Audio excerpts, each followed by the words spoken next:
Senhoras e senhores, vamos tomar os nossos assentos para começarmos a palestra de hoje. Eu peço ao presidente Aguinaldo Diniz que tome o assento devido aqui na primeira fila, porque ele fará uso da palavra ainda na abertura. Peço também ao nosso secretário-geral, Gustavo Figueiredo, que também tome assento na primeira fila. O ex-presidente da Academia Mineira de Letras e amigo da casa, aliás, são duas casas centenárias, né? A Minas e a Academia Mineira de Letras. Agradecemos sua presença, Rogério, e também assento a primeira. Eu peço aí ao presidente da Academia Municipalista tomar assento na primeira fila. Faço o mesmo em relação ao nosso vice-presidente. Faça favor, Epifânio. Senhoras e senhores, muito bem.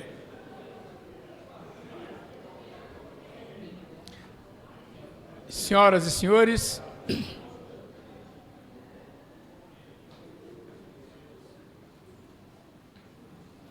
com esta palestra nós chegamos próximo do número 40, 40ª palestra, considerando-se as palestras, as entrevistas e algumas intervenções muito oportunas. Faço questão hoje de destacar as intervenções que, de um modo em geral, me chegam de madrugada, e de madrugada são lidas, que são os chamados post-it do Epifânio. A contribuição que o Epifânio tem trazido para as Minas, de um modo em geral, mas para esse seminário de um modo especial. Senhor ministro, faça favor, pode tomar assento à primeira fila. Doutor Bernes, ex-presidente da casa, também, faça favor. Mas, senhor ministro, a história que estou contando é que a palestra tão aguardada de Vossa Excelência, ela está próxima já do número 40 de palestrantes, considerando as palestras, as intervenções mediante entrevistas, algumas, destaco duas delas, a do professor Modesto Carvalhosa e a do professor Ives Gandra, que por idade não puderam estar presentes fisicamente. Também anuncio, o Michel Temer gravará para nós uma palestra e a gente tem que admitir algumas perdas, admitir algumas derrotas. Ele tinha uma data para atender ao Instituto dos Advogados de São Paulo e a nós. Ele escolheu São Paulo e eu acertei com ele o seguinte: então, o presidente Temer não falará nesta primeira sentada, nos considerar uma entrevista. Já até marquei data de gravação, 18 de agosto, em São Paulo. Mas ele virá para o lançamento do book final. Bem, senhoras e senhores, o palestrante de hoje dispensa a apresentação, que é o nosso queridíssimo ministro Carlos Mário Veloso, mas antes, propriamente, de entronizar o palestrante e dar início aos trabalhos de hoje, nós todos aqui renderemos uma pequena e minuta homenagem a Sérgio Leite, que faleceu infaustamente nesta semana, um enorme amigo da casa, um currículo brilhante, um homem, sobretudo, alegre nas suas manifestações. Me lembro que, com respeito a mutações no quadro do controle acionário da Minas, a esse respeito, ele e eu falamos algumas vezes, com um desfecho favorável no CAD, 72 horas antes dele falecer, eu passei para ele no Zap um recado, dizendo a ele que, antes da justiça, o próprio CAD havia entendido que a nossa tese, a dele, a minha e da Minas dos mineiros, que nós tínhamos razão.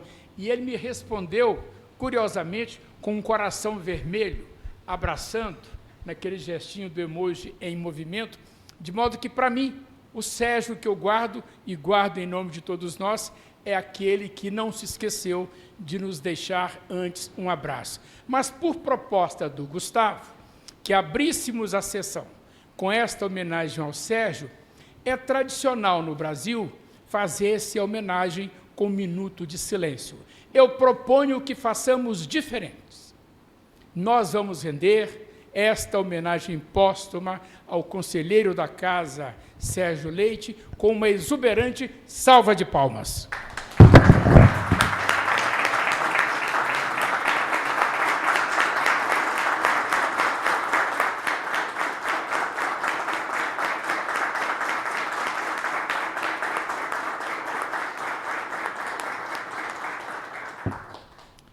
Muito obrigado. O ministro Veloso dispensa apresentação. Então, vou dizer exatamente da minha pessoal Anchieta, primeira relação com Sua Excelência, então, juiz federal, diretor do Foro da Justiça Federal em Minas Gerais, Rua dos Carijós, 126. Eu era, na época, estagiário da Bolsa de Valores. A Bolsa de Valores, que ocupava 4 ou 5 andares da edificação de 14 andares, tinha a justiça eleitoral por inquilina. Então, eu comecei a minha vida cobrando aluguéis de Sua Excelência, o ministro Veloso. Eu gosto de pôr no meu currículo. O que você já fez com o Carlos Mário Veloso? Falei, eu já cobrei aluguéis dele. Os aluguéis eram da Bolsa e Sua Excelência era o diretor do Foro. Na verdade, tive a grata alegria de buscá-lo agora em casa e, descendo de carro até aqui, o ministro acabou, sem querer, ampliando um pouco o leque da sua palestra. Há 60 dias atrás, ele palestrou, em seguida eu palestrei também, em Curitiba. E a palestra que o ministro fez sobre direito eleitoral no Brasil, sobre a reforma política, mas, sobretudo e principalmente, sobre uma filha dele, que são as urnas eletrônicas. Ele já tinha conosco apalavrado, e faz tempo, o compromisso de aqui estar para participar deste projeto, ministro, que é um seminário que já dura 1 ano e meio. Ele começou em fevereiro do ano passado. É um projeto inédito na Casa, arrisco dizer, com a modulação que ele alcança, com o escopo que para ele se desenha, ele é inédito também no Brasil. Porque nós temos a mania, boa mania, de bem criticar. Depois que inventaram o WhatsApp, então, em que a gente de cabeça baixa critica com o dedo, ficou muito mais fácil. E eu costumo dizer, e enquanto presidente da Seminas, fui presidente por 2 mandatos, portanto 4 anos, eu li todas, e não menos do que todas as manifestações de todos os associados. E digo, faço questão de fazê-lo em público, todos têm sua medida de razão, ao seu estilo, é claro, com relação à linguagem mais aguda, eventualmente até com alguns impropérios, mas todos têm razão, na medida em que todos nós desejamos um Brasil que tenha futuro, um Brasil decente, um Brasil democrata e democrático, mas de uma democracia de verdade. Um Brasil que valorize a iniciativa privada, um Brasil que respeite e que se faça respeitado. Pois bem, descendo da casa do ministro até aqui, este monumento que é o nosso Automóvel Clube, o ministro disse, nós vivemos uma crise de homens e de ideias. Isto não é, infelizmente, uma particularidade do Brasil. Com esta abertura singela, ela me cabe, caro ministro, apenas porque eu sou o coordenador deste congresso que pretende, ao cabo e ao fim, entregar ao Brasil, de fato, um book. O Brasil que, de acordo com o pensamento médio do empresariado mineiro, é o que nós queremos. Está faltando a palavra dos empresários em Brasília, porque os 3 poderes estão absolutamente em desarmonia. A nossa Constituição, que é de 1988, exige de nós reflexão, no mínimo reflexão. palestrantes, evidentemente nem todos com a estatura de Vossa Excelência, trataram aqui dos mais variados assuntos: metropolitanismo, mobilidade, Constituição, governação, poder executivo, poder judiciário, poder legislativo. Mas, de fato, este congresso anuo, esse seminário permanente, nós não poderíamos terminar esta primeira fase sem ouvir a palavra e o conselho de Vossa Excelência. Eu passo a palavra nessa ordem ao nosso ex-presidente Aguinaldo Diniz, que é o presidente de honra deste permanente seminário, em seguida ao secretário-geral, para que em seguida possamos ouvi-lo, ministro. Antes de mais, muitíssimo obrigado por ter aceitado o nosso convite e estar conosco nessa casa. O senhor sabe, ela é nossa, mas é sobretudo sua.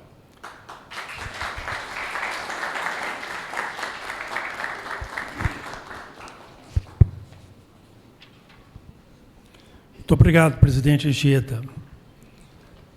Ministro, prazer enorme estar com o senhor aqui hoje, participando desse nosso projeto, um seminário permanente da reforma do Estado brasileiro, reformas várias que a gente realmente precisa para que esse país nosso possa ir para frente. Então, é com muita satisfação e honra que temos o senhor como um dos palestrantes do nosso seminário. O ministro Carlos Mário da Silva Veloso nasceu na cidade de Entre Rios, de Minas, em Minas Gerais. Ministro aposentado, ex-presidente do Supremo Tribunal Federal de 1999 a 2001 e do Tribunal Superior Eleitoral de 1994 a 1996 e de 2005 a 2006.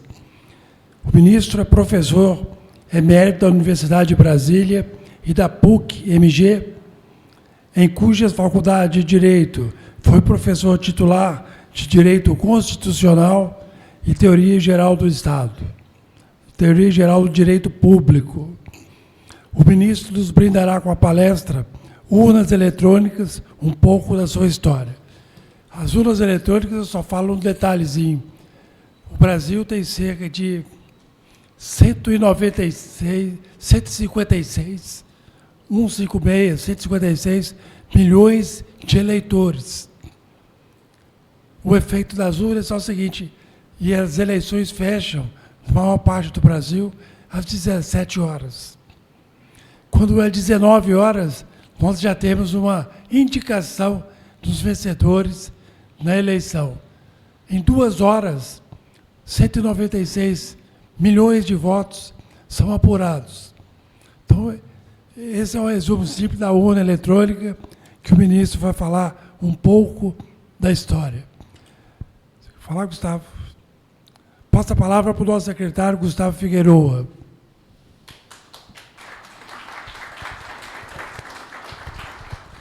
Boa tarde a todos. Na condição de secretário-geral do projeto, somente para dar a devida transparência dos nossos trabalhos, né, doutor Anchieta, todos os textos de todas as palestras já foram elaborados, está agora sobre a revisão do nosso coordenador, do doutor Anchieta, e no próximo dia 27 teremos a próxima palestra com o ex-deputado Paulo Delgado e contamos com a presença de todos vocês.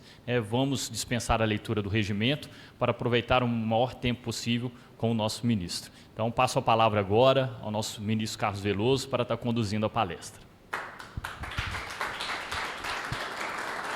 Muito obrigado, ministro.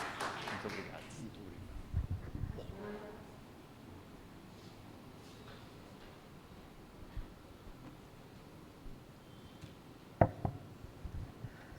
Não vou dispensar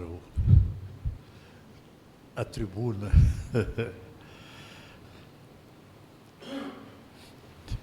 Quero saudar inicialmente a presidência, a diretoria e os integrantes da Associação Mineira dos Comerciantes e Empresários Mineiros. É com muita alegria e, portanto, que aqui venho falar na minha terra, se bem que eu sou natural de Entre Rios de Minas, mas cidadão honorário de Belo Horizonte. Vou falar, portanto, a minha gente. E sobre um tema que realmente é importante para a nacionalidade, para a cidadania, para o Brasil, que é a respeito um pouco do processo eleitoral brasileiro e um pouco da história das urnas eletrônicas.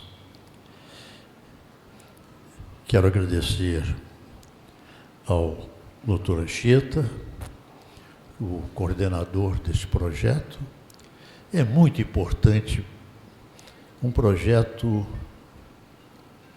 um seminário permanente de reforma do Estado brasileiro.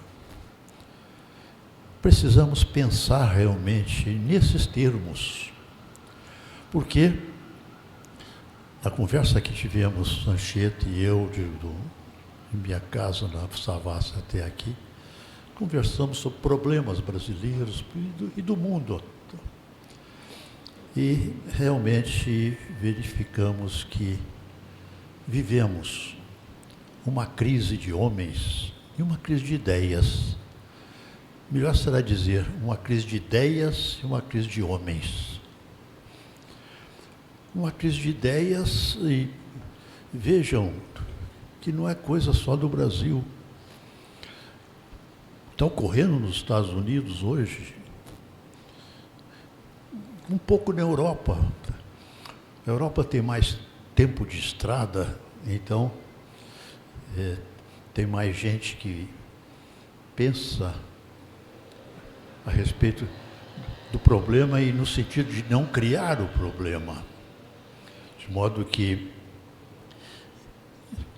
a crise ainda é um pouco menor, mas existe também. Então, um seminário, não é, dos comerciantes, dos empresários, dos homens da iniciativa privada, discutindo, mostrando a sua posição, é muito importante. É benfazejo, é muito bom para a cidadania. Então, minhas primeiras palavras de agradecimento e de louvor à Associação Comercial e Empresarial de Minas, a Seminas, na pessoa dos dirigentes que aqui mencionamos e que aqui falaram com tanto brilhantismo, com tanta propriedade. Vou lhes falar um pouco sobre a urna eletrônica brasileira. Ainda hoje, não é? Ela completa 30 anos no ano que vem, nas eleições do ano que vem. 30 anos, e me perdoa a modéstia, de sucesso. De sucesso. Realmente, no Brasil, grande parte daqueles que se apresentam como candidatos e perdem as eleições, não acham que perderam as eleições, acham que foram roubados. E isso não faltou relativamente às urnas eletrônicas. Sempre impugnações existiram, sempre perícias foram realizadas e sempre resultaram em nada. Um nada que significa sucesso para aquilo que hoje é uma instituição nacional. Mas eu quero começar lhes falando em nível de prêmio Nobel. Em nível de prêmio Nobel. O economista Cláudio Ferraz, num artigo muito bom na Folha de São Paulo, do ano passado, de novembro do ano passado, ele, escrevendo sob o título A Riqueza das Nações, ele dá notícia do Prêmio Nobel de Economia de 2024, que foi concedido a 3 economistas. E esse prêmio vamos dizer, é o que está em vigor, porque o de 2025 ainda não foi anunciado, não foi concedido. Mas ele escreve justamente a respeito desse prêmio Nobel concedido a Daron Acemoglu, Simon Jones e James Hobson, 3 economistas. E esse prêmio, na verdade, coroa décadas de pesquisas voltadas a compreender como as instituições moldaram a trajetória da democracia e do desenvolvimento econômico dos países. Contribuição fundamental para responder por que algumas nações prosperam e outras fracassam. Uma das questões mais primordiais da disciplina. A questão do compromisso crível é central nos modelos desses economistas que foram premiados. A democratização e seus modelos surge como uma forma de tornar crível a promessa de redistribuição futura. Quando a população mais pobre adquire direito ao voto, por exemplo, as políticas implementadas tendem a refletir os interesses dos cidadãos medianos, em vez de atender aos desejos da elite. Portanto, a democratização é vista como uma concessão estratégica por parte da elite para evitar uma revolução. Em modelos posteriores, os pesquisadores, esses detetores do Prêmio Nobel, ultrapassam a dicotomia entre ditadura e democracia e se perguntam: por que vemos transições democráticas sem a esperada redistribuição para a população mais pobre? Para explicar esses fenômenos, eles construíram um modelo que distingue as instituições em regras de facto e regras de iure. Vejam, uma coisa é o que está escrito na Constituição, outra é o que realmente acontece na vida real. Mesmo que um país permita que seus indivíduos mais pobres passem a votar, e nós estamos aqui a cuidar do processo eleitoral, a elite ainda pode recorrer à compra de votos, à violência, ou mesmo a regras eleitorais, que façam com que o voto dos mais pobres valha menos. Como? É claro que aqueles que têm mais numa campanha vão ter os melhores advogados. E quem tem os melhores advogados podem ter os melhores, os bons sucessos nos recursos que vão interpor. Um exemplo desse modelo foi testado por Thomas Fujiwara, é um economista brasileiro, que estudou a introdução do voto eletrônico no Brasil em 1996. O economista brasileiro mostrou que, apesar de indivíduos analfabetos terem o direito de votar desde o ano de 1985, lembram-se, com a emenda constitucional, governo José Sarney, os analfabetos, portanto, os pobres do Brasil. Por quê? Porque, de um modo geral, os pobres são semi-alfabetizados.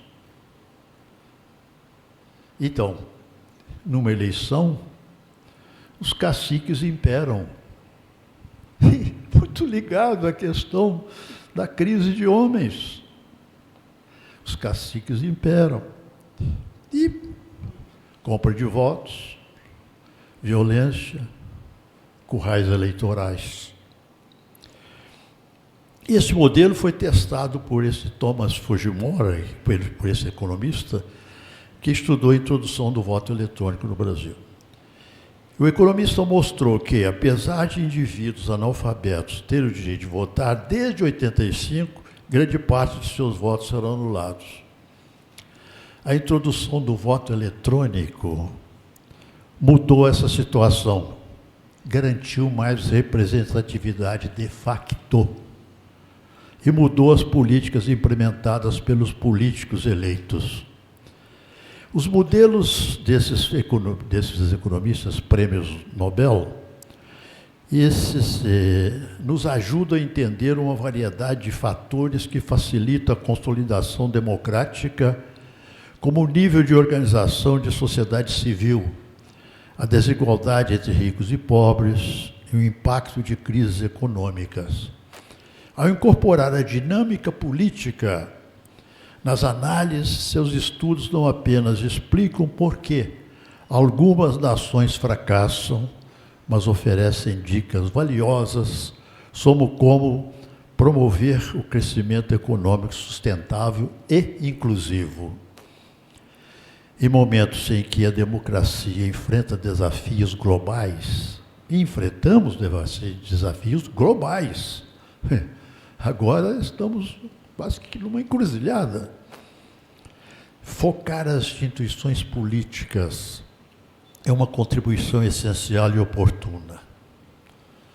Oportuníssimo, pois, meus senhores, meus coestaduanos, minha gente, né? Parabéns por estudarem os problemas brasileiros nesse nível. É sobre essa urna eletrônica, hoje debatida, né, em termos de prêmio Nobel. Olha como isso me trouxe uma satisfação grande, né? A briga de rua acho que foi afastada. A briga de rua. É porque pode ocorrer fraude, é porque precisamos de um papelzinho impresso. Eu acho que isso, a essa altura, em que a questão é debatida nesses termos, é de somenos. É de somenos, mas devemos estar alertas. Meus senhores, o Tribunal Superior Eleitoral, quando decidiu implantar o voto eletrônico, procurou apoiar-se no que havia de melhor no ambiente científico brasileiro, no campo do direito, da ciência política, da experiência dos seus tribunais regionais e seus servidores da área de informática, em áreas técnicas externas especializadas, como o INPE, Instituto Nacional de Pesquisas Aeroespaciais, e o Ministério da Aeronáutica. Eu fiz um ofício ao ministro da Aeronáutica na época, e a aceitação foi imensa, porque eu disse no ofício, estamos trabalhando pelo Brasil, pela democracia, para dar mais legitimidade à democracia. Ele nos mandou um professor em nível de doutorado, de PhD, do ITA, do Instituto Tecnológico de Aeronáutica. A Marinha também nos prestou serviço, nos mandou um representante, o Exército, porque, na época, eu sabia que essas organizações militares, que as Forças Armadas, já estudavam, já examinavam muito bem a questão da informática. Quando o mundo se engajava na revolução dos computadores, os bancos, as entidades privadas, de um modo geral, quem não se engajou, ficou para trás. Eles perceberam isso e tinham seu serviço e nos mandaram os seus representantes. Firmamos 2 convênios, um deles entre o TSE e o Instituto Nacional de Pesquisas Aeroespaciais, para o fornecimento de apoio técnico. Como resultado desse convênio, o INPE colocou à disposição do TSE técnicos em informática, servidores daqueles institutos. Eu tenho aqui mencionado todos os nomes, não aparece o texto da palestra por escrito, no texto básico, vou remeter depois para o doutor Anchieta. E os convênios representavam notável cooperação tanto do INPE quanto do Ministério, tanto quanto do ITA, do Instituto Tecnológico da Aeronáutica, a Justiça Eleitoral. E, em última análise, a democracia, dado que se procurava conseguir com a urna eletrônica expurgar das eleições as fraudes que maculavam a vontade popular. Os convênios permaneceram vigentes mesmo após a implantação da urna eletrônica, dado que a cada eleição que se seguia a 1996, procurava-se, como se procura, aperfeiçoar o sistema da urna eletrônica. O convênio com o Centro Técnico Aeroespacial, Instituto Tecnológico da Aeronáutica, encerrou-se em abril de 2005 e com o INPE em junho de 2013. Eu deixei a presidência em 96. Voltei em 2005. Esses convênios eram garantias de que a urna teria excelente manutenção. Em artigo que publiquei no Estadão, em 27 de janeiro de 2021, trouxe eu a lume, em síntese apertada, os motivos que levaram a sociedade brasileira, sob a liderança do TSE, a instituir o voto informatizado. As eleições, meus senhores, muitos aqui vivenciaram o problema. As eleições da Primeira República, organizada pelos governos locais, que se incumbiam da contagem dos votos e a confirmação dos resultados, era exercida por comissão do Poder Legislativo. As eleições, na verdade, não expressavam a vontade dos eleitores, faziam-se a bico de pena e levavam o apelido jocoso de eleições do bicórnio. No bojo da Revolução de 1930, vinha o desejo de os pleitos eleitorais expressarem a vontade popular. A solução seria a judicialização do processo eleitoral.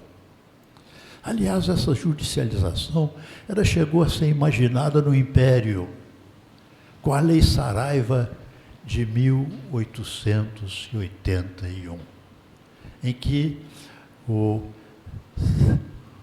se confiou a justiça ao Poder Judiciário da época, a organização do eleitorado, do alistamento eleitoral.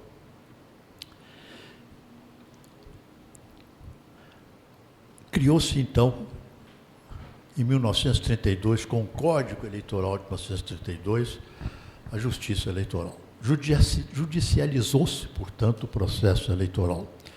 Esse Código Eleitoral de 32, ele é muito interessante, é muito importante, porque é o código que conferiu às mulheres brasileiras o direito de voto. É o código que instituiu o voto secreto.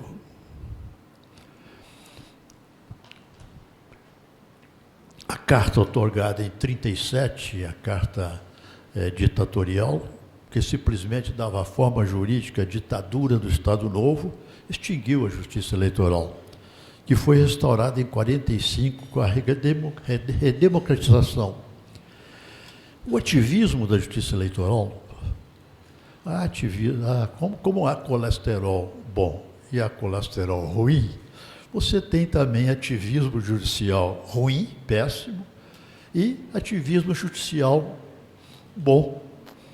O ativismo da Justiça Eleitoral no fazer cada vez mais legítimas as eleições tem sido constante. A Justiça Eleitoral não se conforma em simplesmente cumprir regras do Código Eleitoral. Ela propõe sempre regras aperfeiçoadoras. Por exemplo, por proposta do TSE, criou-se em 1955 a cédula única, que eliminou a marmita eleitoral e a folha individual de votação aboliu do título falso. O Código Eleitoral vigente, que é um bom código, resultou de anteprojeto elaborado pelo Tribunal Superior Eleitoral em 1965. Implantou-se na presidência do ministro José Nery da Silveira, em 1986, o cadastro eletrônico eleitoral e realizou-se no TSE, nas eleições de 94, na presidência do ministro Sepúlveda Pertence, eu era o vice-presidente, o processamento eletrônico do resultado das eleições. 1994. Eleição justamente do presidente Fernando Henrique Cardoso. Presidido o TSE, 94 a 96, convocamos juristas, cientistas políticos e especialistas em informática a trabalharem conosco.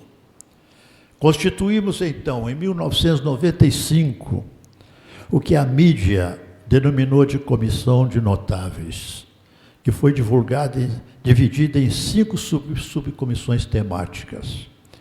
A primeira comissão cuidou do Código Eleitoral, aperfeiçoamento e da Justiça Eleitoral de um modo geral, aperfeiçoamento dela. A segunda comissão cuidou da reforma partidária, porque todos nós sabemos que não dá termos esse leque de partidos, de legendas, a maioria legendas de aluguel. Legendas compostas para receber, não é, o fundo partidário, que é uma fortuna que nós todos despendemos. Os contribuintes brasileiros despendem. A terceira comissão cuidou justamente do financiamento das eleições, das campanhas eleitorais, porque não propôs o que existe hoje, não.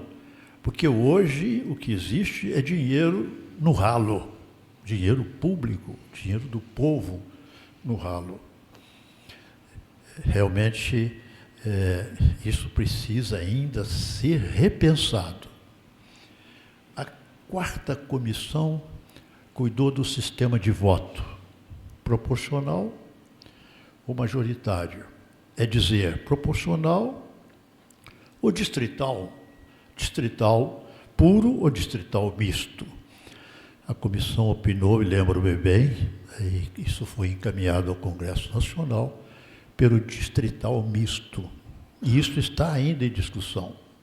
É muito importante cuidarmos de dar ao nosso parlamento, ao nosso Congresso Nacional, a cara do Brasil.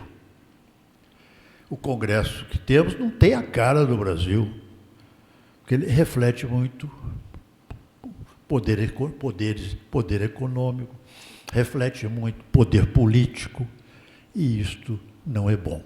Eu acho que melhor seria o distrital misto, porque iríamos votar, iríamos eleger quem nós conhecemos, ou até não deixaríamos ser eleito quem nós conhecemos, para ter a cara do Brasil. E a quinta comissão que constituímos cuidou da informatização do voto eleitoral. Cuidou da informatização do voto, engajou, para engajar a justiça eleitoral, para engajar, portanto, a cidadania brasileira, porque cidadão é quem vota, engajar na revolução dos computadores. E essa quinta comissão vingou. publicadas as diretrizes, as normas centrais, normas gerais, então constituímos o grupo de trabalho. E nesse grupo de trabalho é que participaram esses técnicos que mencionei. Firmadas as diretrizes, então procedemos também à licitação. Quando, ainda antes de procedermos à licitação, a licitação, interessante, houve um concerto de ideias entre executivo, legislativo e justiça eleitoral. Eu, de longe, 30 anos já se passaram, as urnas foram utilizadas em 96, mas em 95 nós já tínhamos, né? Então eu fico pensando, como conseguimos fazer esse concerto de homens e de ideias em 1995? Bom, na presidência da República tínhamos um homem, um estadista, né? Um chefe de Estado, realmente chefe de Estado, o presidente Fernando Henrique. Ele de pronto abraçou o projeto. E como dinheiro público ia ser posto, pensávamos, ele e eu, se tivéssemos um aval de um organismo, internacional, que seria muito bom. O ideal seria, então, submeter o projeto a um desses bancos, portanto, de certa forma, buscar apoio técnico de quem? De homens, de empresários, porque esses bancos refletem este pensamento. Levamos, então, o projeto, eu levei em nome do Estado brasileiro, com delegação, portanto, do chefe de Estado, primeiro ao Banco Mundial. Mas notei, não sei se as coisas mudaram, notei que falar em legitimidade de eleição e tal, eles ouviam com um certo ar de paisagem, não é? Fomos ao BID, ao Banco Interamericano de Desenvolvimento. Aí não. Aí tivemos uma recepção muito boa. Entenderam? Tivemos o apoio, né, nos Estados Unidos, do nosso embaixador, nosso conterrâneo, coestaduano, cujo nome pronuncio com respeito e com muita saudade, Paulo Tarso Flecha de Lima, que abraçou a causa, só vendo com maior entusiasmo. O Banco Interamericano de Desenvolvimento Econômico, submetemos então o projeto aos seus técnicos, não é? Que foram analisados. O projeto foi analisado e aprovado. Concederam o Banco Interamericano de Desenvolvimento um financiamento da ordem de 500 milhões de dólares em 1995 ao Brasil para a execução desse projeto. Acho que não foi necessário, porque, na verdade, queríamos a aprovação de um órgão internacional de respeito.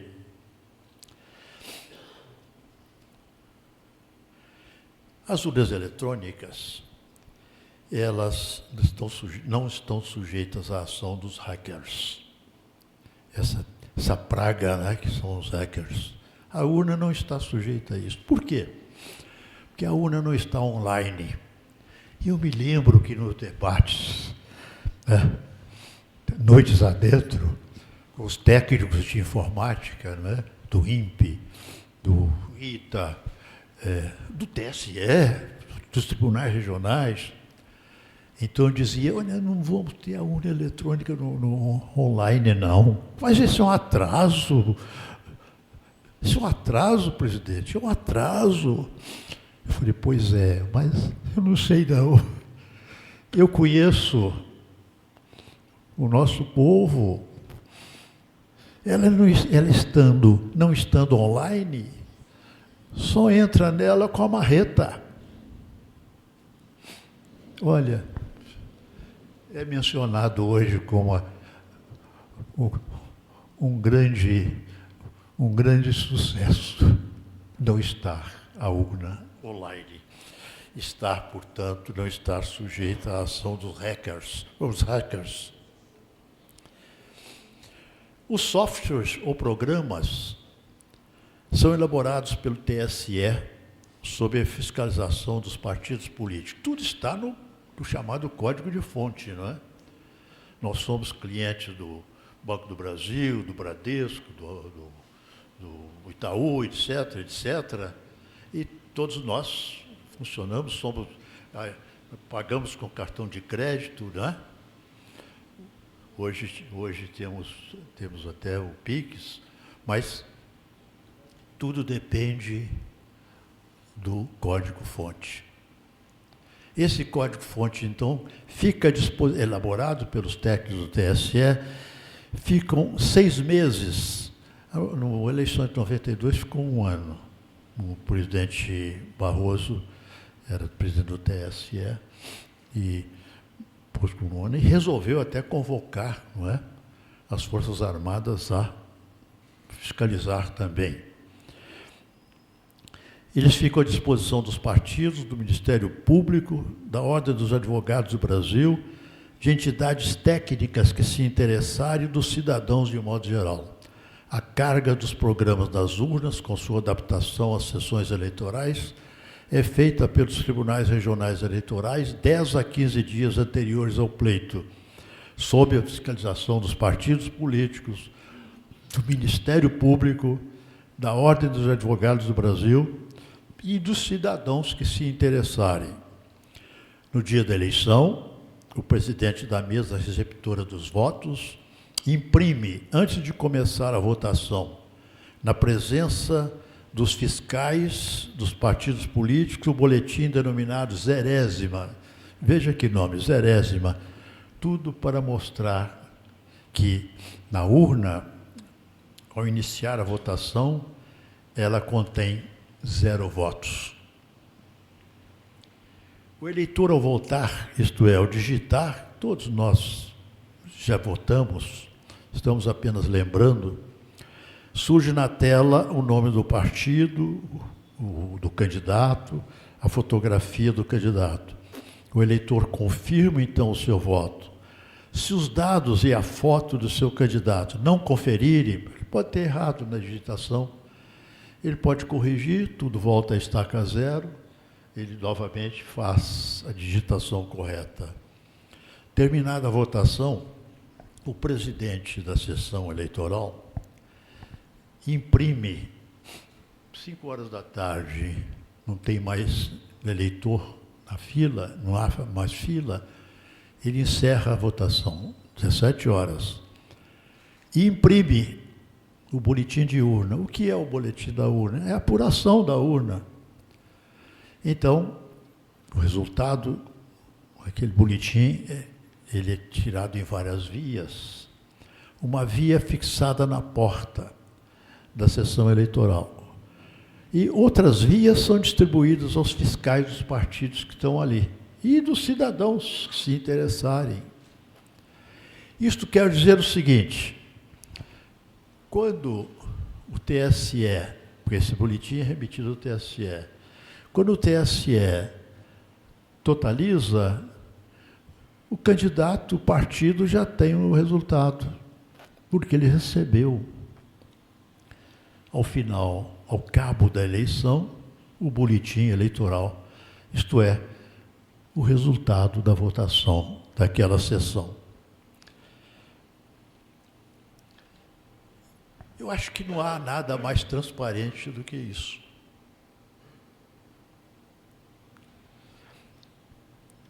Isso sem carimbos e sem coisas quitais e nesses tempos inexistentes, em tempo de inteligência artificial. Tudo feito sob a responsabilidade da Justiça Eleitoral, com a fiscalização dos partidos políticos, do Ministério Público, da Ordem dos Advogados do Brasil. Por que eu digo Ordem dos Advogados do Brasil?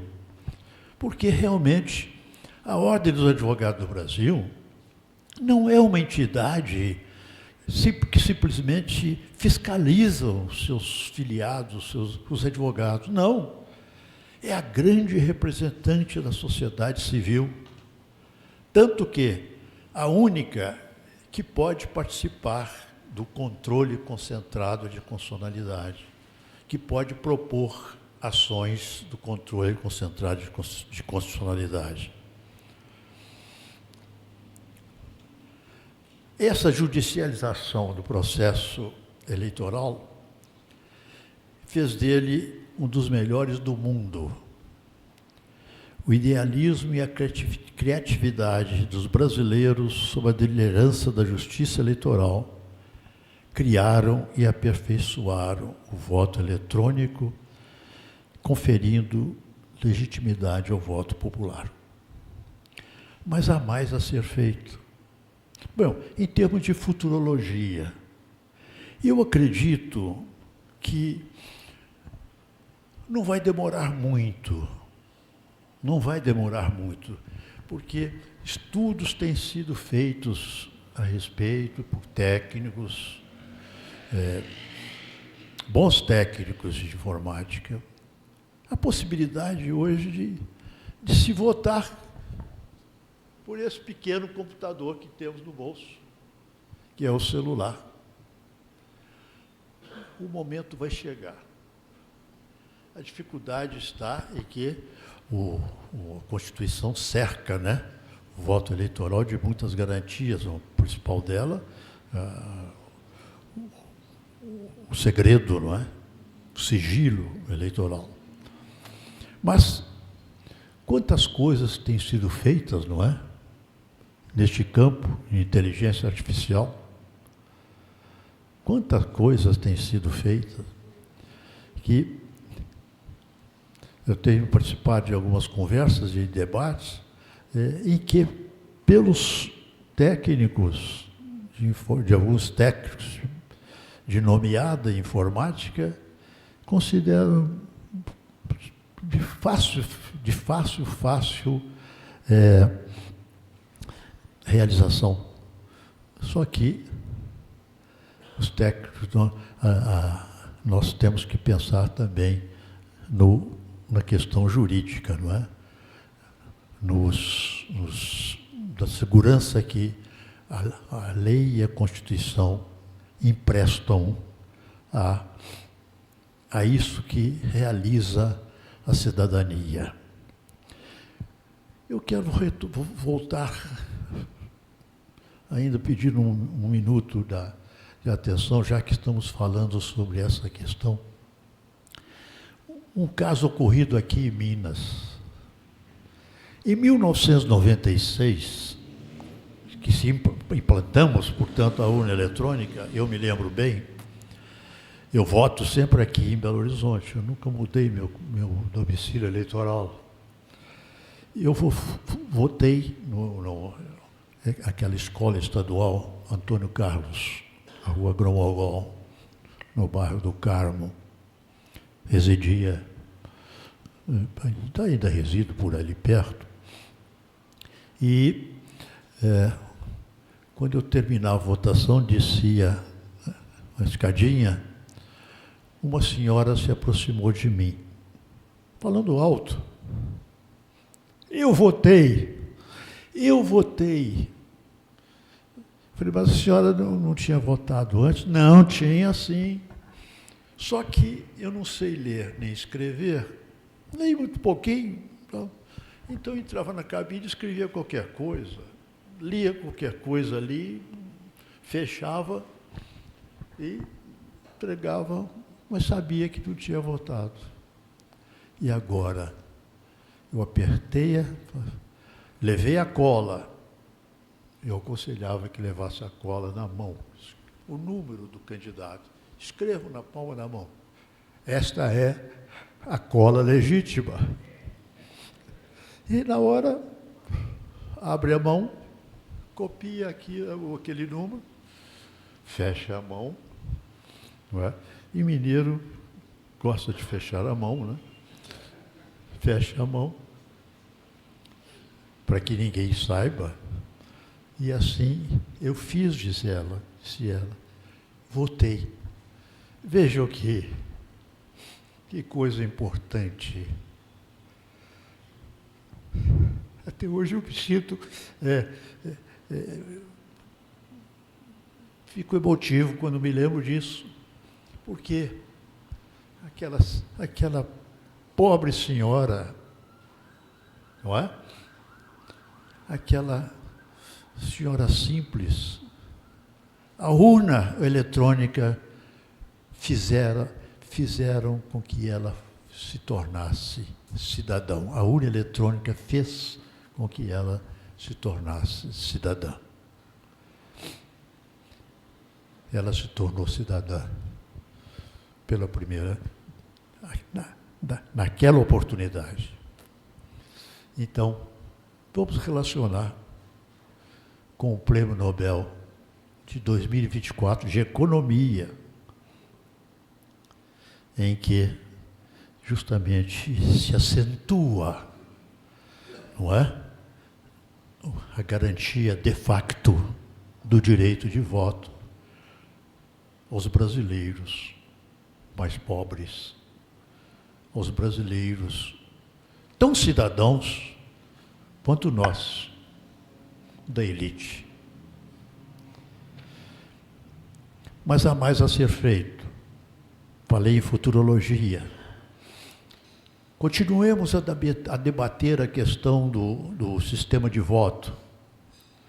Continuemos a propugnar por uma melhoria do sistema de voto, porque queremos que o Congresso Nacional, que é o maior dos poderes, é realmente aquele que nos representa. O Congresso Nacional tem a nossa cara, tem a cara do Brasil. E a questão dos partidos políticos também. Não é possível governabilidade com 40 partidos políticos, 28 com representação no Congresso Nacional. Preciso que nos empenhemos, né? Isso tem sido realmente devagar sendo feito em conquistas com relação à cláusula de desempenho ou cláusula de barreira. Eu penso que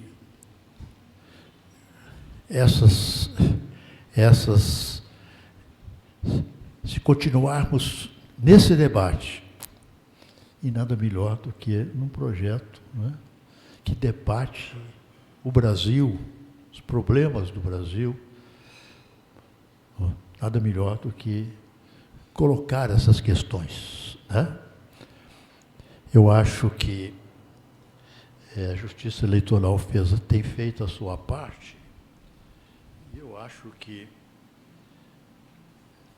vale a pena continuar essa luta, essa batalha. Eu me lembro de Tancredo a invocar Tiradentes, o protomarte da independência, né, o patrono cívico dos brasileiros, quando proclamou quase que a hora do suplício final. Se todos quiséssemos, poderíamos fazer desta nação uma grande nação. Muito obrigado.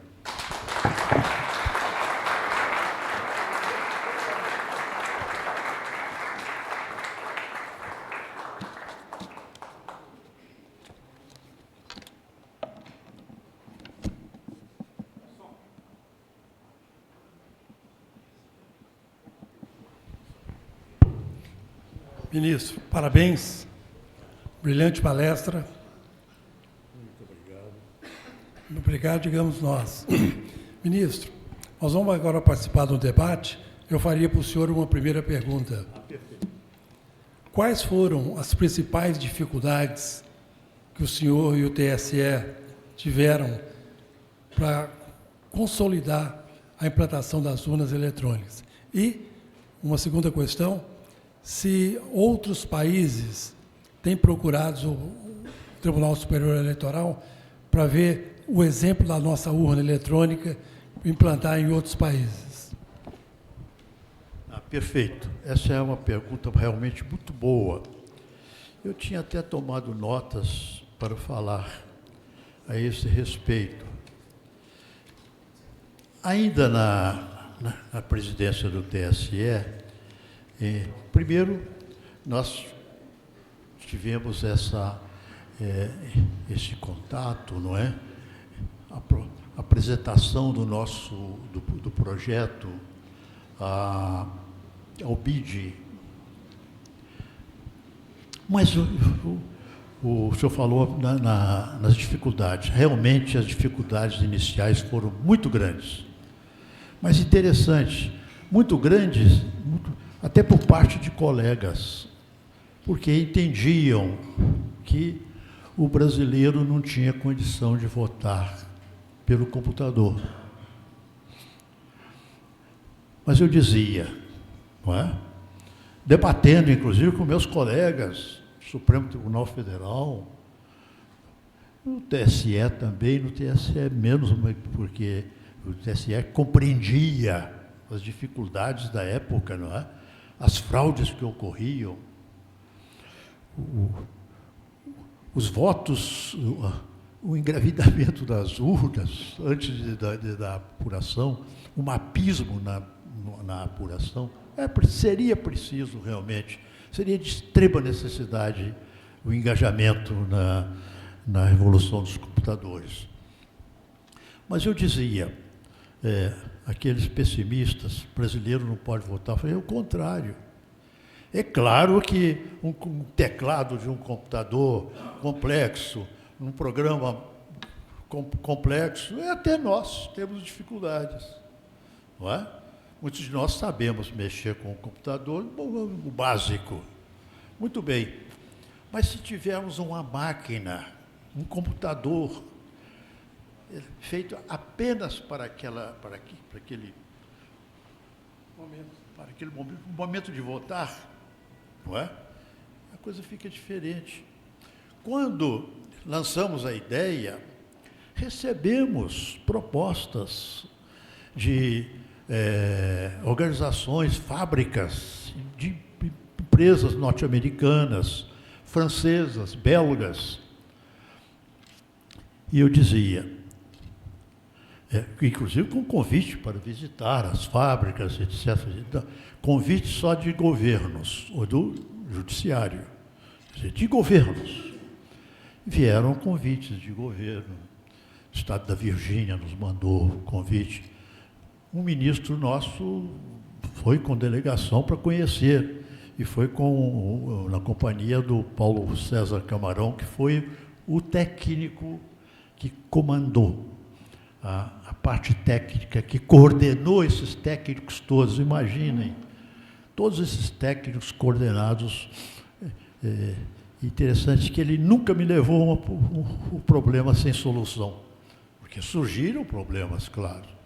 Mas as propostas, eles viram, os nossos representantes que foram a esses países conhecer, eram projetos.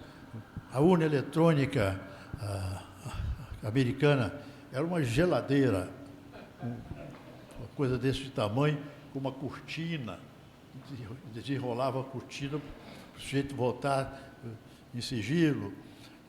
Eu dizia, não, nós temos que fazer coisa de Brasil, coisa nossa. Porque realmente, o Nelson Rodrigues foi autor dessa frase ontológica, né? O complexo de vira-lata do brasileiro. O estrangeiro é que é bom. Não! Há pouco, a CEO de uma grande empresa de pesquisas biológicas, né, e inteligência artificial nos Estados Unidos, nomeada é brasileira. A entrevista dela está na Folha de São Paulo, de um mês mais ou menos. E ela diz: o brasileiro é criativo. Agora, ele precisa ser convocado. Precisam ver a grande comissão que convocamos em 95, Miguel Reale Pai, Celso Antônio, Geraldo Ataliba, professor daqui de Minas, Carmen Lúcia também, hoje ministro, fizemos integrar a comissão. Mas então, eu fui aos Estados Unidos mais de uma vez, a convite da IFES, levei a urna.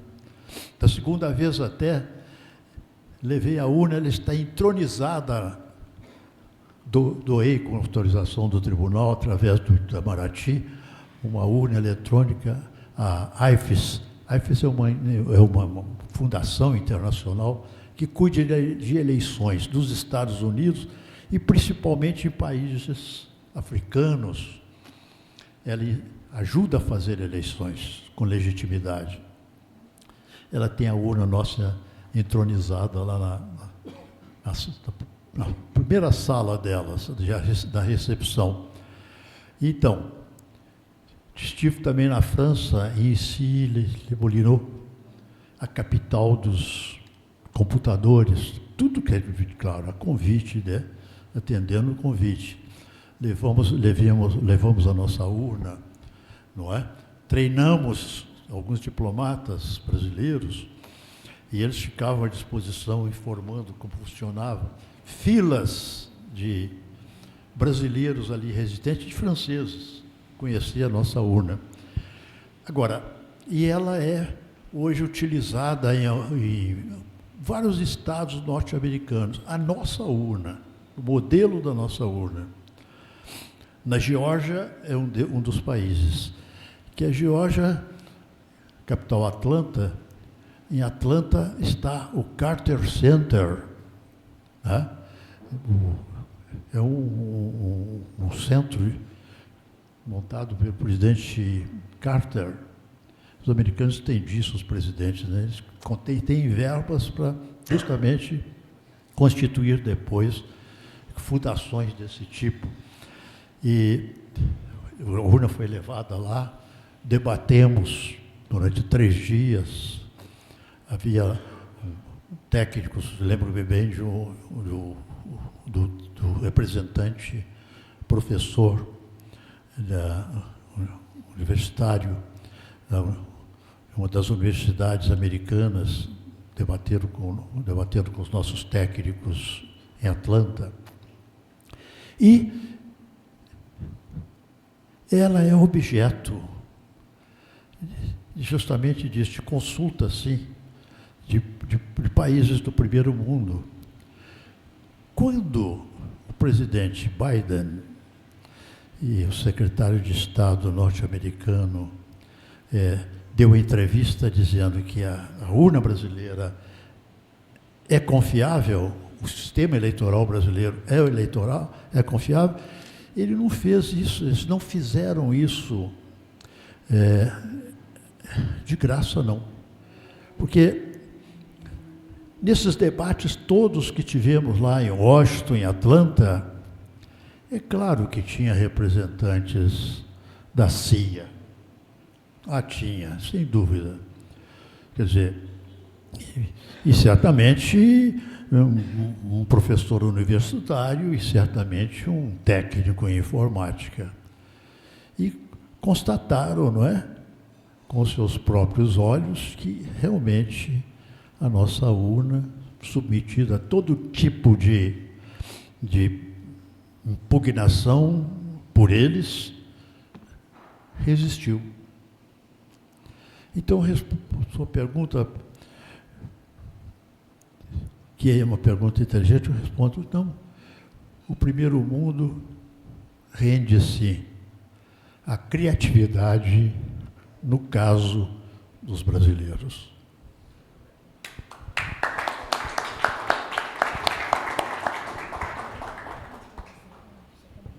senhor quer sentar? Não precisa. Você não quer sentar? Não precisa. Presidente José Anchieta, quer fazer uma pergunta? Antes da pergunta, ministro, uma justificativa a Vossa Excelência e ao público presente, que eu me esqueci. O nosso presidente Bellini, acometido de forte gripe, me ligou agora à tarde, mas bem de tardinha, já era quase 5 horas, dizendo que não viria. Imagino eu que, tendo ele mais de 70, o pediatra dele o proibiu de estar conosco, mas mandou um grande abraço ao senhor. O pediatra, não foi? Mas, ministro, a minha pergunta, eu peço licença, ela carece de uma ligeira justificativa. Vou perguntar sobre o envolvimento do empresariado na atualização, na modernização do Estado, no redesenho, enfim, do Estado brasileiro. Esta semana, mais precisamente na quinta-feira, o presidente Bellini me atribuiu uma responsabilidade de dar a resposta oficial da Casa ao tarifaço do presidente Trump. Me lembro muito bem o que disse e o que escrevi. Primeiro, é indefensável a ação do presidente americano. Aquilo não se justifica, aquilo não deve ser considerado como um ato de governo sério. Mas isto é um problema deles. Disse mais, completando, que tinha eu certeza, por força do exercício da advocacia que fazemos, de que ele, o presidente Trump, teria infringido todas as normas e todos os protocolos no trato com as nações que com os Estados Unidos negociam. Mas suspeitava eu de que também se teria infringido o ordenamento americano. Mas os jornalistas perguntaram e eu respondi: quem dará a solução para este problema gravíssimo, gravíssimo, é a comunidade empresária.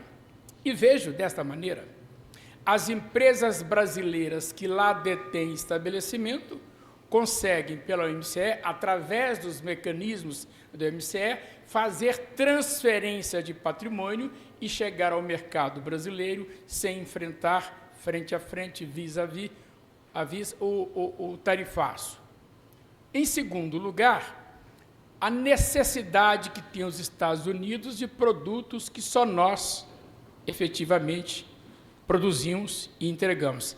Em terceiro lugar, o acertamento de mercado, que é isto que o empresário vive, ou seja, Brasília deve, e assim está fazendo, convocar os empresários para uma solução absolutamente de natureza empresarial. Pois bem, respondi a uma febre do momento, mas tem tudo a ver com o nosso projeto de reforma do Estado brasileiro, porque, caro ministro amigo, o governo brasileiro despreza o empresário, o governo brasileiro trata mal quem empreende, o governo brasileiro não respeita o empresário.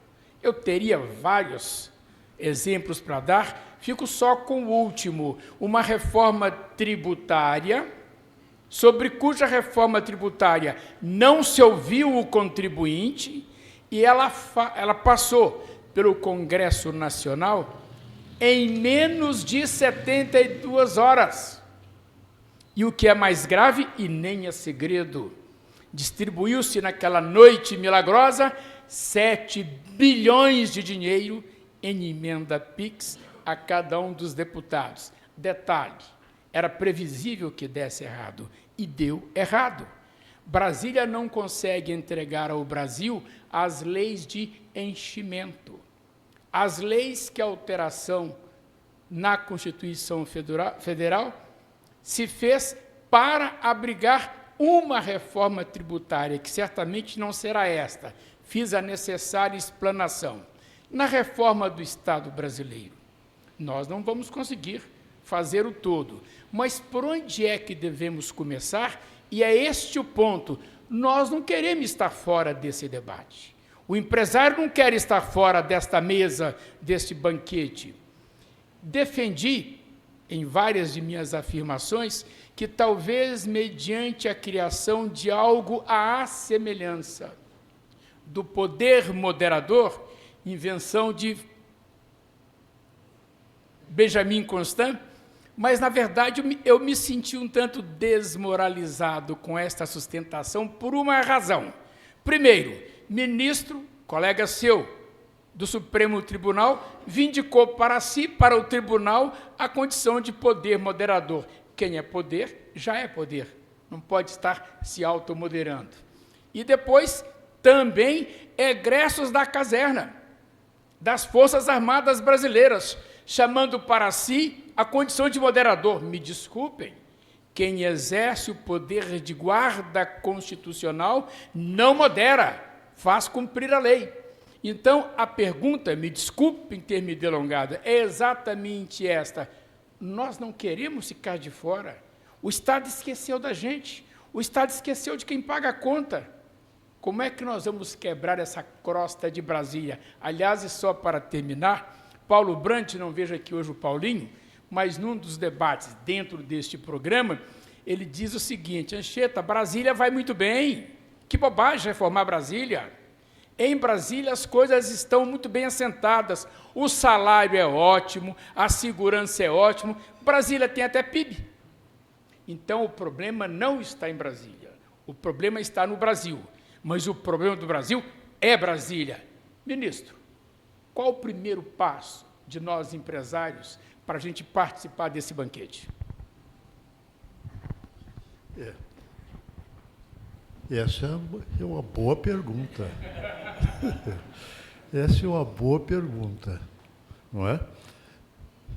O doutor Anchieta, eu não sei bem como responder. Eu não sei a resposta exata, não. Mas eu tenho uma resposta. E Brasília realmente vai bem. E eu costumo tomar conhecimento dos problemas brasileiros, do problema brasileiro. Não, está bem aqui. Está bom, está bem aqui.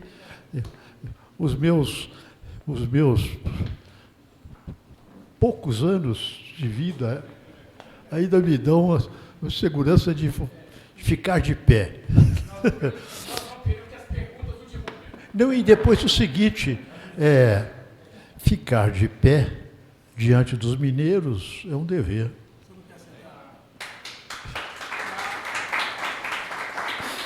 Mas eu te dizia, eu costumo tomar conhecimento nas minhas frequentes visitas a Belo Horizonte.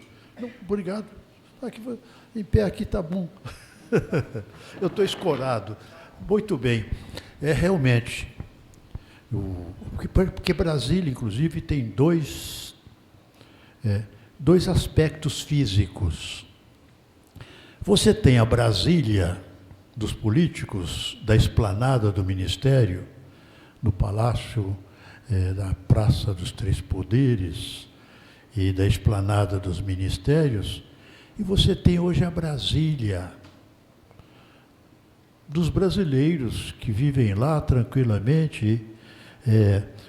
Anteriormente eram todos servidores públicos, hoje já tem todo tipo de servidor, de trabalhador em Brasília. Aliás, até o plano piloto se esvaziou de servidores, porque eles foram morrendo, não é? Os servidores desde 1960, 65, e mudando de Brasília, e Brasília sendo ocupada realmente está sendo, por isso você fala em pode falar em duas Brasílias. Mas eu acho, sabe, que, então, de pronto a sua pergunta, como o empresário, não é, deve agir? Em primeiro lugar, eu acho que deve agir mineiramente. Anchieta, em 1995, nós conseguimos um concerto de vontades, executivo, legislativo e judiciário. Por quê? Porque a primeira coisa que fizemos não era afastar qualquer possibilidade de briga, de discutir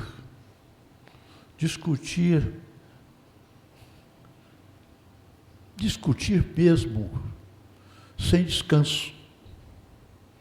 Conseguimos o conserto. Eu acho, então, que o empresariado brasileiro ele deve começar a agir aconselhando,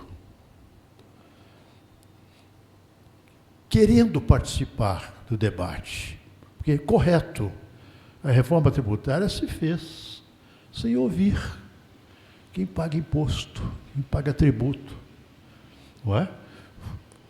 E nós estamos vendo que as dificuldades, não é, na aplicação, os empresários, eu acho que tem que estar muito cautelosos, porque ano que vem começam, por exemplo, 2 sistemas, não é? No que tange a ICMS, não é? Essa contribuição que se unifica com ele e o ISS. Então, deve o empresariado participar. Afastar qualquer possibilidade de briga, e negociar, discutir a exaustão, se for necessário. É extremamente necessário que o empresariado realmente tenha voz. E ele pode, sim, ter esta voz. Organizar e discutir os problemas brasileiros num projeto de reforma do Estado brasileiro, nesse estilo, é algo que eu não vi em outras entidades. Eu acho que é pioneira. Aliás, Minas Gerais, o estado mais conservador, esse é de Carlos Drummond de Andrade, quando ele diz: o estado de Minas Gerais, o estado mais conservador, entretanto, o estado pioneiro em tudo de bom que se fez neste país. Vai começar da Inconfidência Mineira, né? O primeiro grande projeto de independência do Brasil, imaginado pelos Inconfidentes, que levou, né, ao sacrifício do Tiradentes. Então, doutor Anchieta, participar, discutir, levar a sua posição alicerçada, não é? Em projetos que tenham cientificidade.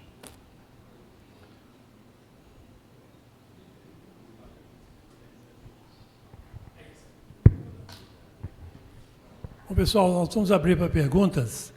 O Epifânio tem uma pergunta que tem certeza, e aqui os dois também tem café. João Café? João Café. Por favor.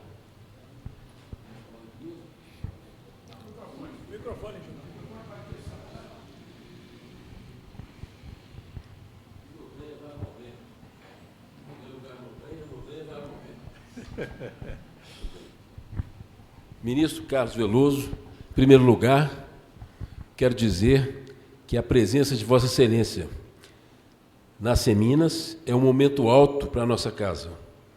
Um momento muito alto de tê-lo aqui falando nesse projeto fabuloso de reforma do Estado. Como eu disse agora ao ex-presidente Aguinaldo, um projeto que começou com muito entusiasmo e continuou arregimentando entusiasmo. Normalmente os projetos começam e vão definhando. Esse projeto do Estado começou com o primeiro palestrante, já estamos indo para o 40º, e o entusiasmo, o interesse continuou cada vez maior.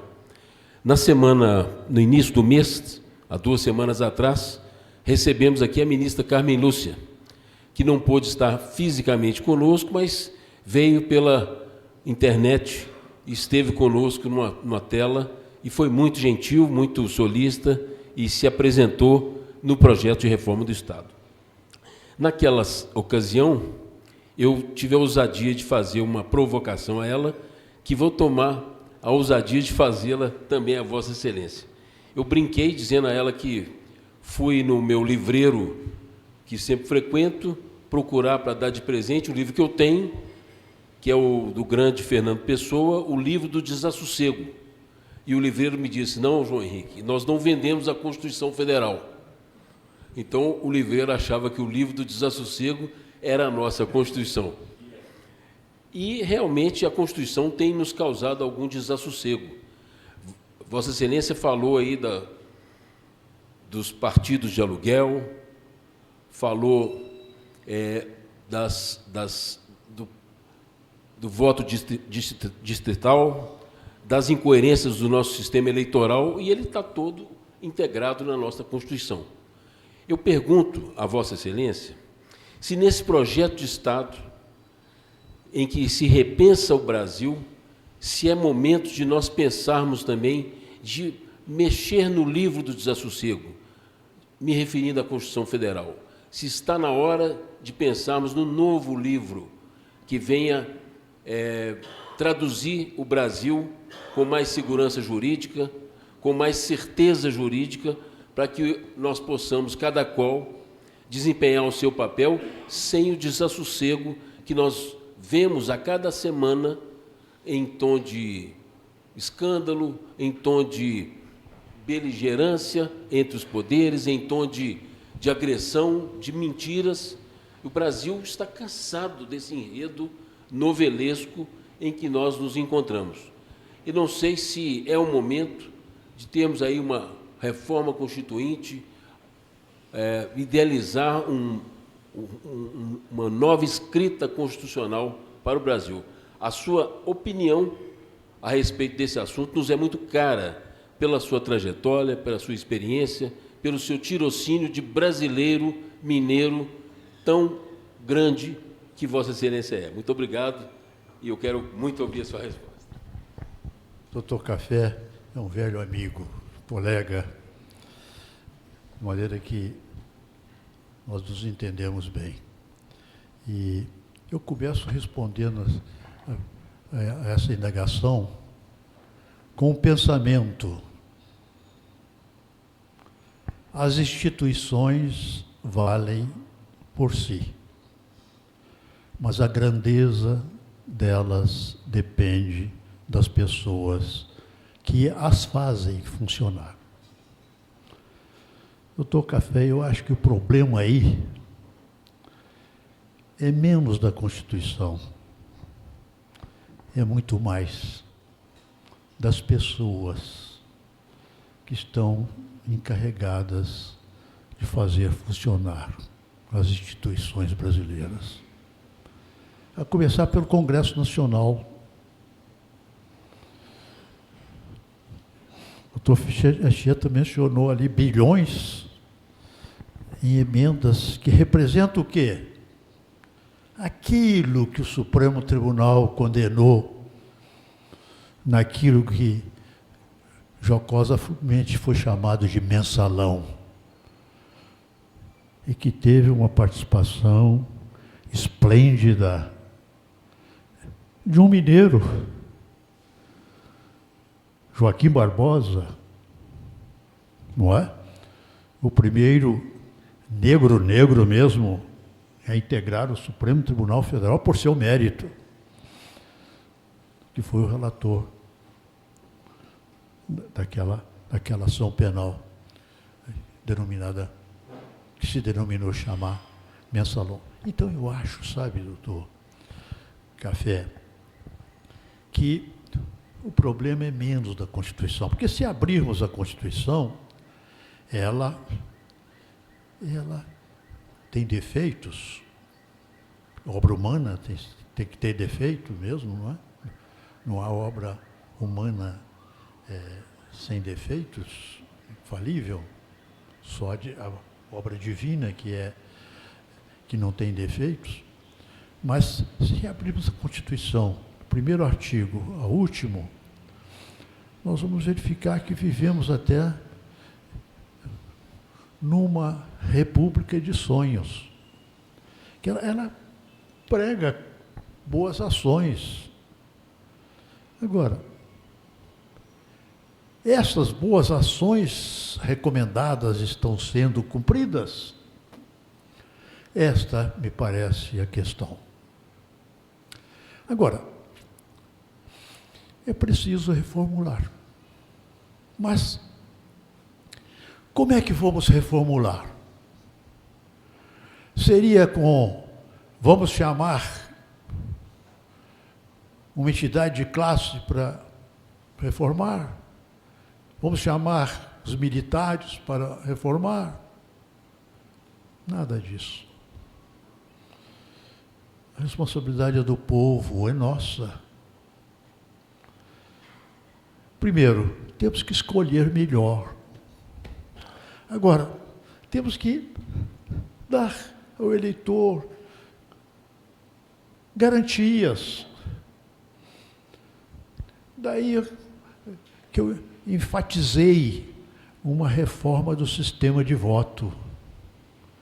Eu acho que o sistema distrital, concedo até que tenhamos um distrital misto, eu acho que seria um bom começo, porque conheceríamos os nossos candidatos. Nós temos hoje um sistema proporcional que eu vou indagar. Poucos aqui vão ter a resposta correta. O seu candidato se elegeu à Câmara Federal? O candidato que um dos senhores ou das senhoras votou se elegeu? Porque eu não sei se o meu se elegeu. Por quê? Por causa de quê? Das sobras eleitorais. A maioria está eleita lá com as sobras eleitorais. Então, isto não é um sistema bom. Agora, para reformar isso, o reformador tem que cortar na pele. E é difícil, não é? Cortar na pele. Então, eu acho que nós queremos um regime democrático? Sim. Então, a resposta tem que ser dada pelo eleitor. Não é? O presidente Trump foi impugnado. E ele estava condenado, ele é condenado pela justiça americana. Foi levada a questão à Suprema Corte. Eu me lembro que discuti até em casa com familiares. A Suprema Corte decidiu, não, quem resolve isso é o eleitor. Ele vai disputar. Eu tive na minha casa quem... Está errado isso. Eu dizia, não é democracia. Então, quem deve resolver isso é o eleitor.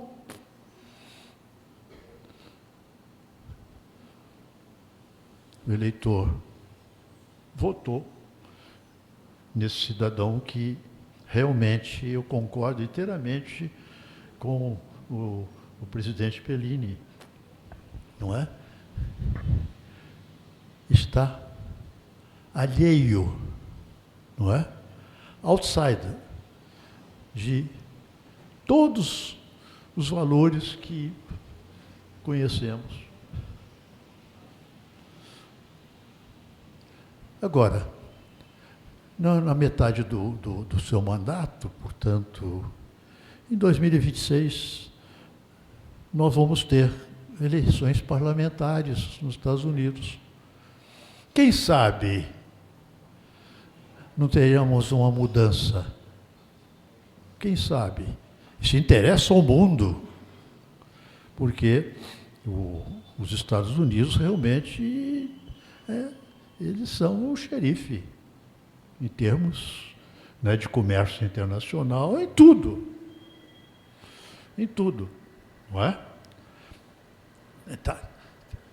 Ou uma outra potência econômica, né, vem aí, que é a China.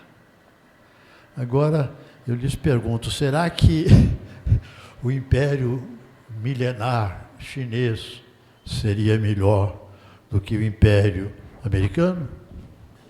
Vamos nos reportar, não é, o tempo da Guerra Fria, em que tínhamos Estados Unidos de um lado, não é, com a Europa Ocidental, e de outro, a União das Repúblicas Socialistas Soviéticas, capitaneadas pela Rússia. É uma questão que realmente, viu, é importante, muito importante, que nossos netos, nossos filhos, nossos netos, né, terão que dar resposta. Se quiserem, governo democrático, né? Eu acho que a nossa opção é irreversível. Democracia. Por quê? É o pior dos regimes políticos, disse Churchill, né, com aquela fleugma, a ironia britânica, com exceção de todos os outros que já foram praticados. Então, doutor Café, eu acho que aqui esse problema mais é dos homens. É daqueles que estão fazendo funcionar as nossas instituições, todas elas. Muito bem.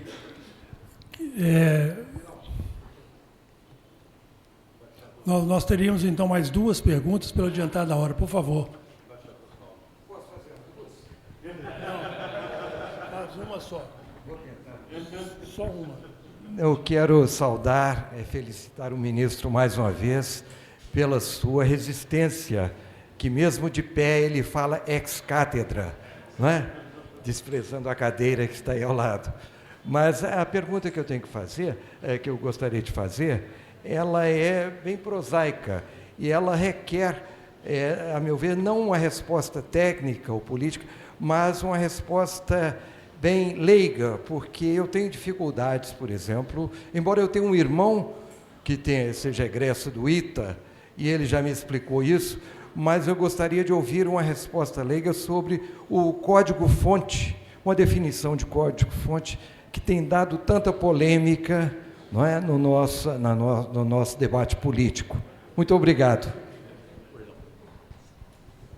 Bom, o código-fonte, não é? É o mesmo código que os bancos adotam, não é? Na sua conta bancária. O senhor duvidou algum dia de que foi lançado algo que na sua conta que não é exato? Não é? Quando fazemos uma compra e pagamos com cartão de crédito, não é? Qual de nós que ainda exige aquela via? Não quero conferir. Não, está ali. Assim, R$151. Tá? Não quero não. Quero o voto escrito, não. Impresso, não. Então, o código-fonte é aquele código que é o programa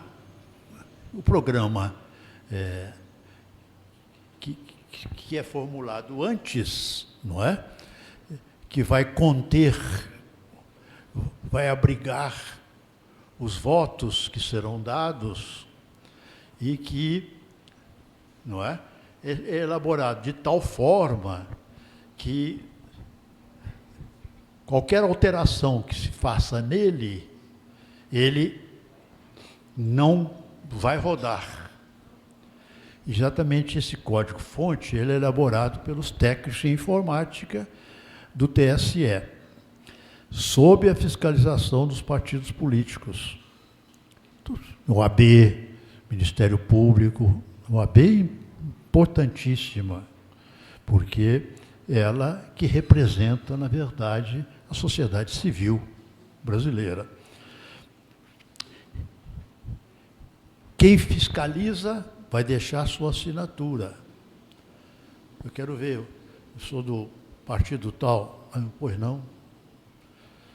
técnico está ali observando, ele fiscalizar. Fiscalizou, isso assina. Depois é feita uma sessão pública para o encerramento, não é? Então, nessa sessão pública, o tribunal está reunido, presença dos fiscais dos partidos políticos, de quem que se interessa, da OAB, do Ministério Público, esse sempre presente, né? Porque ele tem, inclusive, assento no TSE, o Ministério Público Eleitoral, o Procurador-Geral Eleitoral e seus procuradores. Então, encerrado, ele então é posto no cofre forte para ser remetido aos tribunais regionais eleitorais, que fazem inserção, já ele devidamente com todos os dados necessários, os candidatos, etc., de modo que apenas os votos serão acrescentados no momento em que serão dados. Então, este é o código-fonte. É o mesmo código que o Bradesco elabora para as nossas contas, não é? Que o Banco do Brasil, Itaú, etc., os bancos de um modo geral. As entidades, não é? Comerciais, eu acho que hoje todas as entidades comerciais estão integradas na revolução dos computadores, não é? Você vai fazer a compra, aquilo ali é rapidamente no caixa, não é? E vem a soma. Aquilo tudo decorrência do código-fonte, previamente elaborado por técnicos, não é?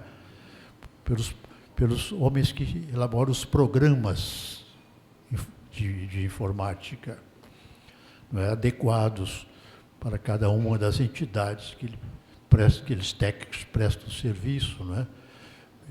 O TSE tem um quadro de técnicos de informática muito bom. E até outra coisa que eu quero revelar. Em 1995, nós cuidamos até disso. Pela primeira vez, fizemos um concurso público para técnicos de informática. Elaborado, presidido o concurso, claro, por um ministro do Tribunal Superior Eleitoral, porém, a comissão de técnicos. Então, esses homens que fizeram o primeiro concurso, um deles é um que foi até, manteve uma resistência boa, Giuseppe Ciardino, se não me engano. Ele foi aprovado no primeiro lugar no concurso em 1995. Então, temos também aqueles que são terceirizados, porque precisa sempre de um corpo técnico ali, atualizado, e um corpo técnico que seja realmente de confiança, não é? Do tribunal e de confiança dos cidadãos, sobretudo, porque essa área do Tribunal Superior Eleitoral é muito frequentada pelos fiscais de partido e até, não é, nas eleições de 2022, por entidades das Forças Armadas, não é? Que agora até no interrogatório que fizeram no Supremo, né, disseram, não, nenhuma irregularidade foi observada. Nenhuma. Não é? Então, e tudo depende do código-fonte, realmente. Pifani quer? Túlio, por favor. Por mim, pode continuar o debate, viu? Ministro, obrigado pela palestra brilhante e serena, que eu acho que o que mais a gente precisa hoje é isso, é uma lição. Dentro dessa casa é uma lição, porque são discussões que a todo momento voltam a respeito das urnas. O senhor falou delas, eu lembrei de Norberto Bobbio, ele tem um livro, O Futuro da Democracia em Defesa das Regras do Jogo. E lá ele fala sobre a dificuldade de se reeditar a democracia ateniense, porque não havia como se colocar um botão em cada residência. E o senhor disse aqui exatamente que hoje se busca colocar o voto dentro do celular. Bem, a respeito dessa questão constitucional e da questão partidária, nós hoje temos esse problema, 40 partidos. E, apesar da existência de uma cláusula de barreira, a certa altura, o Supremo Tribunal Federal ele entra nessa discussão e modifica a regra, permitindo que pequenos partidos, a pretexto de ampliar a democracia, que pequenos partidos acabem tomando parte no processo eleitoral. E, desculpa a palavra, participando até do butim do fundo eleitoral. Né? O butim do fundo eleitoral. E esses pequenos partidos, sejam eles, independente da matriz ideológica, todos se beneficiaram dessa decisão do Supremo Tribunal Federal. E nós temos visto, recentemente, este Supremo Tribunal Federal cada vez mais se imiscuindo no campo da política. Prova disso foi a audiência de conciliação feita ontem. Eu até brinquei com os amigos que a governança do país foi parar na Sejusc do Supremo Tribunal Federal. Né? Nunca vi isso. Mas, enfim, o Supremo Tribunal Federal arbitrando a relação entre os poderes. Né? E não só arbitrando a relação entre os poderes, mas invocando para si algumas questões que deveriam ser do poder legislativo. E aí eu pergunto para o senhor, numa análise singela, não uma opinião, nada, uma análise singela, serena e tranquila, em que medida esse avanço do Supremo Tribunal Federal sobre a política, isso prejudica o equilíbrio democrático? Essa é uma pergunta realmente terrível. Eu rezava para ela não ser feita. Por quê? Ela sendo feita, ela tem que ter resposta. Veja, realmente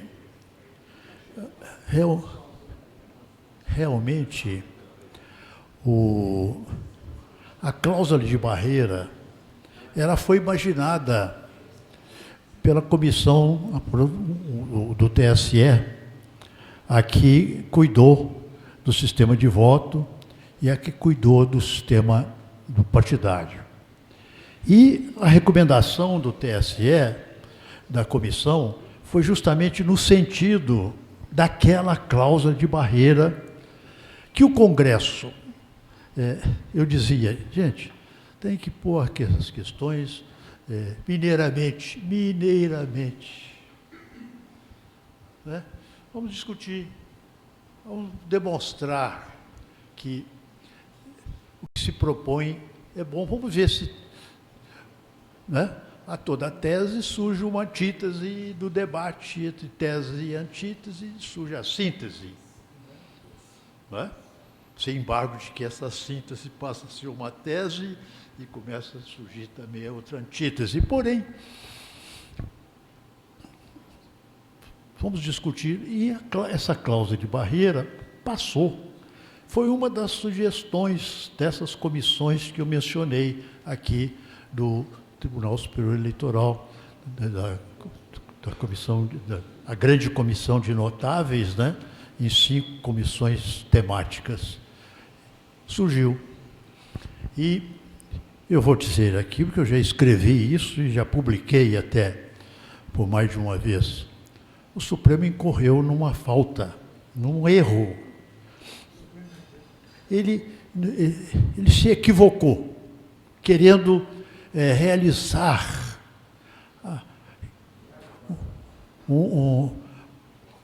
justamente porque os pequenos partidos, nós vamos ser liquidados. É uma questão realmente importante, mas vamos ao direito comparado. É algo que as boas democracias do mundo adotam. Realmente é preciso resistir até e decidir quando até se parece injusto, para realizar uma verdadeira justiça. Então, não foi uma maldade, não, foi aquela composição primeira, né? Depois de 2006. Então, deu-se pela inconstitucionalidade de algo que não tinha nada de inconstitucional, que parecia até, né, numa posição de democratismo e não de democracia, parecia inconstitucional. Então, voltamos a estaca zero. E, em seguida, algumas medidas têm sido adotadas, não é? Na última eleição, tivemos a redução, tanto que hoje os partidos estão falando em constituir federação, não é? Para não se extinguirem. Mas está muito devagar. Eu acho que poderíamos ter essa cláusula de barreira mais forte, do modo como aquela que foi declarada inconstitucional. Então, é nesse sentido que vou responder a sua pergunta, e dizendo que vale a pena, cada um de nós, e nós coletivamente, sustentarmos que tudo deve ser feito para que esta cláusula pétrea, inscrita na Constituição, da separação dos poderes, seja levada realmente a sério e cumprida à risca.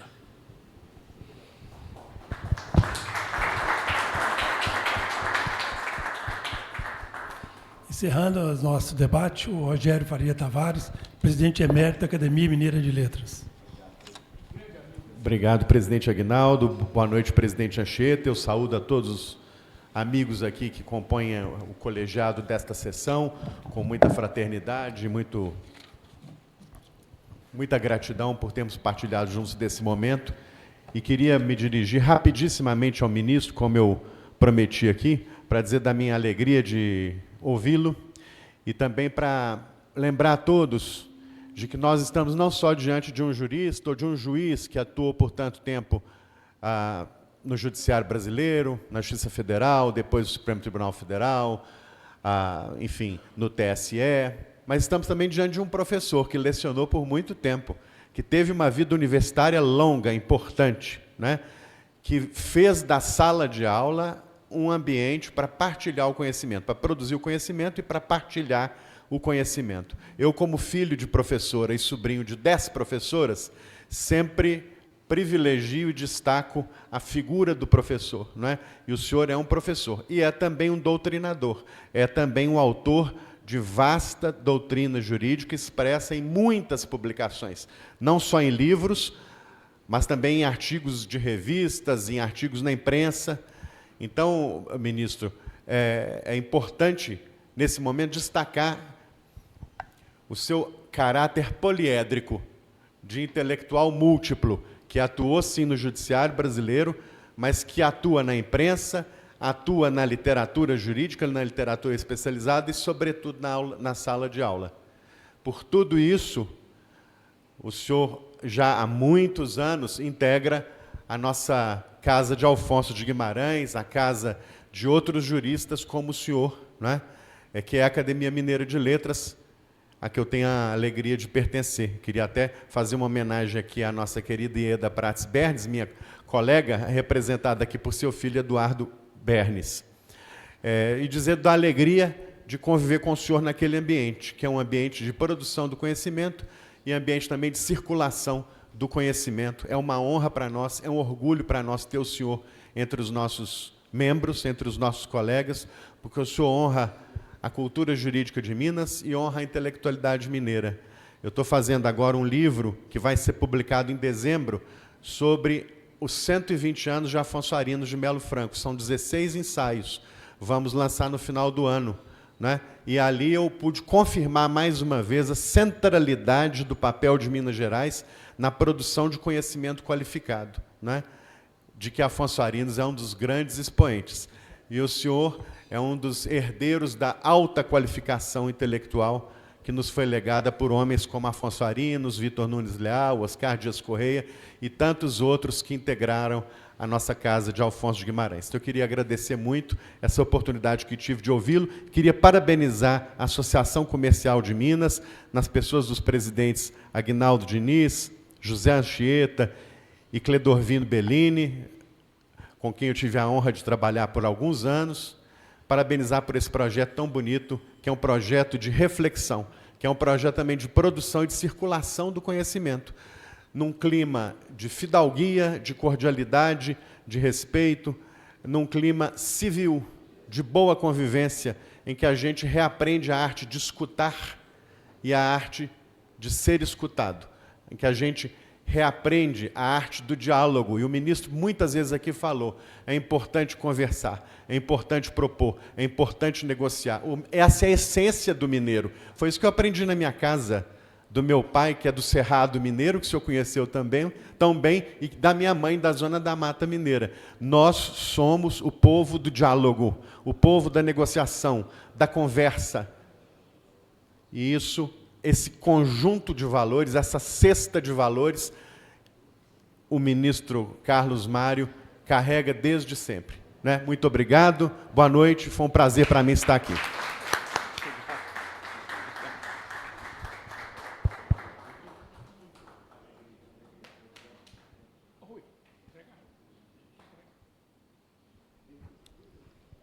Presidente Anchieta.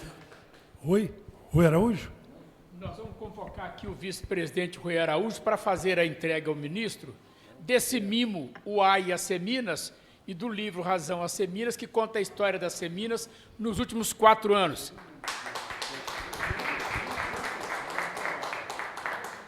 Olha, uai.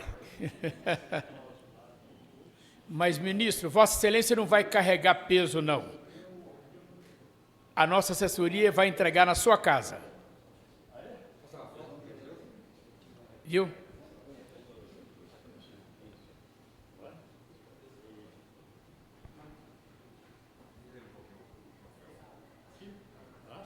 Assim.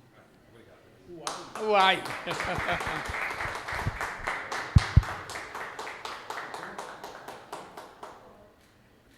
Mas, ministro, agradecendo mais uma vez, o senhor não vai carregar peso, não. A nossa secretária fará esses mimos chegar à sua casa pessoalmente. É isso, muito obrigado.